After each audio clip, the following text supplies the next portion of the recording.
ایک بہن سوال کرتی ہیں کہ کیا میں عشاء کی نماز مختصر پڑھ سکتی ہوں یا نہیں پڑھ سکتی، کیونکہ گھر کے کام کاج کی وجہ سے تھکاوٹ بہت ہو جاتی ہے، جس کی وجہ سے 17 رکعات پڑھنا میرے لیے بہت مشکل ہو جاتا ہے۔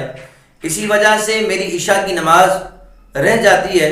تو کیا میں عشاء کی نماز مختصر پڑھ سکتی ہوں یا یعنی فرض پڑھ سکتی ہوں یا نہیں پڑھ سکتی؟ تو اس صورت میں میری رہنمائی فرمائیں۔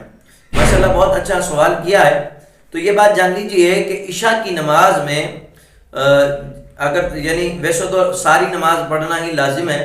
کیونکہ سنت مبارکہ چھوڑنے پر جو ہے حدیث میں یہ آتا ہے کہ وہ شخص قیامت کے دن حضور علیہ الصلوۃ والسلام کی شفاعت سے محروم ہو جائے گا۔ تو بہتر تو یہی ہے کہ سنتیں نہیں چھوڑنی چاہیے اور نہ نوافل بھی چھوڑنی چاہیے، حتیٰ کہ احادیث میں آتا ہے کہ اللہ تبارک و تعالیٰ اپنا قرب جو ہے وہ نوافل کے ذریعے ہی عطا فرماتا ہے۔ لیکن اگر کوئی شرعی عذر ہے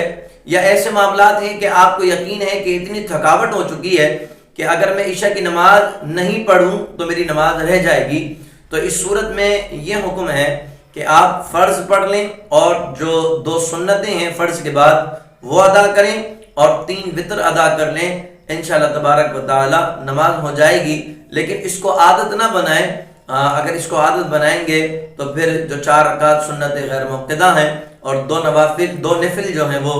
فرض کے بعد اور 2 نفل وتر کے بعد جو ہیں، یہ حضور علیہ الصلوۃ والسلام کے اصحاب سے ثابت ہیں۔ اگر یہ چھوڑیں گے تو پھر اس پر دوام حاصل کرنا یہ گناہ کی طرف، یعنی آج اگر نفل چھوڑ رہے ہیں تو کل پھر فرائض کی طرف بھی جائیں گے۔ تو بہتر یہی ہے کہ نماز مکمل ادا کریں، لیکن اگر تھکاوٹ اتنی ہے کہ یقین ہے کہ نماز نہیں پڑھ سکوں گی تو 4 فرض 2 سنت اور 3 وتر جو ہے وہ ادا کر سکتی ہیں۔